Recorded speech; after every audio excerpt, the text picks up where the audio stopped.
له نورو هیوادونو سره د ښکېلېدو امکانات شته او دا چاره د دوی اقتصادونه ړنګولی شي.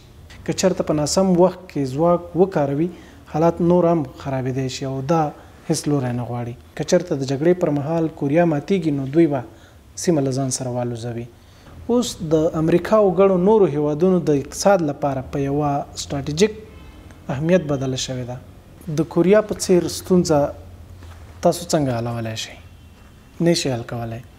تر ډېرو هڅو وروسته ښایي درک کړئ چې په نړۍ کې ډېرې داسې ستونزې روانې دي چې بیړنۍ پاملرنې ته اړتیا لري. سلامونه او درناوی.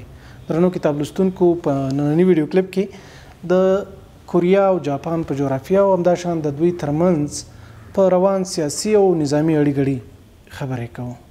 د جغرافیې بندیان کتاب اتم څپرکی د شمالي او سویلي کوریا او جاپان پر اوسنۍ او پخوانۍ جغرافیه، سیاست، راکړه ورکړه او هغه ستونزو راڅرخي چې کلونه کېږي دوی ترې ځورېږي او د یو بل پر ضد یې درولې دي.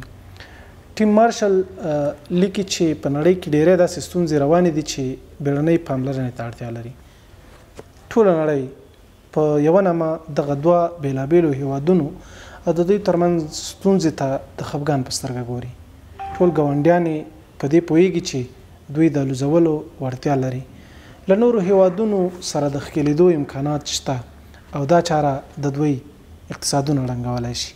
که چین د شمالي کوریا په خوا ولاړ دی نو بله خوا بیا امریکا د سویلي کوریا په سر لاس ایښی او د ملګري زه در سره یم ډاډ ورکوي. چین نه غواړي چې دواړه شمالي او سویلي کوریا د سره متحده او یو شي او د امریکا اډې دې هم پکې وي. خو امریکا کله هم د سویلي کوریا په سر جګړې ته نه کېوځي، خو دغه هیواد د لاس ورکول هم نه غواړي. همداشان جاپان هم د دوی سره د ټاپوګانو په سر جنجال لري او د اړتیا پر وخت ځان ښکېلولی شي. شمالي کوریا په اقتصادي لحاظ ښه نه ده. وجه یې دا ده چې د مفسدو چارواکو په واک کې ده، خو هممهاله د چین ملاتړ له ځان سره لري. بلخوا په سویلي کوریا کې 10,000 امریکایي پوځیان میشت دي او په دې هڅه کې دي چې حالات کنټرول وساتي. په دغه سیمه کې ټول ښکېل هیوادونه او لوبغاړي په دې پوهېږي چې که چېرته په ناسم وخت کې ځواک وکاروي حالات نور هم خرابېدی شي او دا هیڅ لوری نه غواړي. لیکوال لیکي چې دا به مناسبه نه وي چې دغه دواړو هیوادونو له جګړې دی ډار ونه شي. که چېرته د جګړې انتخاب وشي نو دا جګړه به لوی بشري ناورین، کورنۍ جګړه، په جاپان د مزایلو لګېدل او په بل اړخ کې به چین او امریکا سره مخ او جګړه به زور واخلي. دا په داسې حال کې ده چې د کوریا ټاپو یو لوری اټومي وسلې هم لري. که چېرته د جګړې پر مهال کوریا ماتیږي نو دوی به سیمه له ځان سره والوزوي. شمالي کوریا او د دوی د بهرنۍ پالیسۍ اړخ لا هم په دې باور دی چې د چین پرته د پر بل چا باور نه کېږي، خو پر چین پوره باور هم مناسب نه ګڼي او تر ډېره شکمن هم دي چې پر خوا یې لوبه چپه نه کړي. خو سره د دې هم دوی یوازې له چین سره راکړه ورکړه لري. ټیم مارشل د همدې څپرکي په یوه برخه کې لیکي چې شمالي کوریا د نړۍ پر لمن او وجدان یو تور داغ دی، خو یوازې یو محدود شمېر کسان پوهېږي چې په شمالي کوریا کې څه تېرېږي. د جغرافیوي موقعیت له پلوه کوریا د دوو سترو هیوادونو چین او جاپان ترمنځ واقع ده. د نړۍ پر دغه برخه باندې بېلابېلو جګړهمارو یرغل وروړی او بیرته ترې وتلي.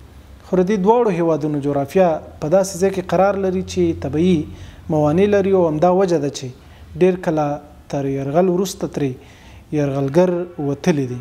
خو په حقیقت کې د دې ټاپو جغرافیه دومره پیچلې نه ده. که وګورو نو د دې دواړو هیوادونو ویش په ډېر مصنوعي توګه شوی دی. دواړه کوریاګانې لا هم په تخنیکي ډول په جګړه کې دي او دې چارې دواړو خواو ته اندېښنې پیدا کړي او داسې احساس کوي چې لوی بحران یوازې یو څو حرکتونه واټن لري. جاپان، امریکا او سویلي کوریا درې واړه د شمالي کوریا د اټومي وسلو په اړه اندېښنې لري او دوی پوهېږي چې مخالف اړخ یې د کارونې ځواک او وړتیا په ځان کې لري. خو په ځانګړې توګه سویلي کوریا بیا نورې ډېرې اندېښنې لري. شمالي کوریا تنه خپل اټومي ټکنالوژي نه ساتي بلکې نورې جنګي او تباه کوونکې سرګلولې هم جوړولی شي او د دې وړتیاو سره دوی د برید پر مهال لومړی وار هم کوي او دا خبره په 1950 کې د جګړې پر مهال ثابته کړې هم ده. د شمالي او سویلي کوریا ترمنځ خپلمنځي شخړې او ګوتڅنډنې پر خپل ځای، خو دوی د جاپان سره د جغرافي ستونزه هم لري. له هر لوري نه یوه تېروتنه کولی شي چې سیمه جنګ ته یوسي او همدارنګه د ټاپو د خلکو لپاره ویجاړونکې پایلې لرلی شي او دا د امریکا پر اقتصاد هم ستر اغیز کولی شي. ځکه یو وخت هغه موضوع چې امریکا یې د سړې جګړې له امله دفاع کوله اوس د امریکا او ګڼو نورو هیوادونو د اقتصاد لپاره په یوه سټراټیجیک اهمیت بدله شوې ده. چین هم د خپلو ګټو په خاطر په سیمه کې لاسوهنه کوي او د شپې تر ناوخته د جاپان مشران ویښ ساتي. همدا وجه ده چې جاپان یې امریکا ته نږدې کړی. په همدې وجه خو په جاپان او سویلي کوریا کې امریکا پوځي اډې لري چې سلګونه زره پوځیان پکې میشت دي. دوی د خپلو دغه دوه ملګرو د ساتنې ترڅنګ د چین په سمندرونو او آرام سمندر کې د لارو ساتنه هم کوي. کله چې دا کتاب لولو نو د هیوادونو پر جغرافیوي پولو او د هغوی پر ارزښت او ترې د راولاړېدونکو ستونزو مخبروي. په پای کې غواړم ووایم چې د دې کتاب نورې برخې زما پر یوټیوب چینل او فیسبوک باندې لیدلی او اورېدلی شئ. تر بیا ښې چارې.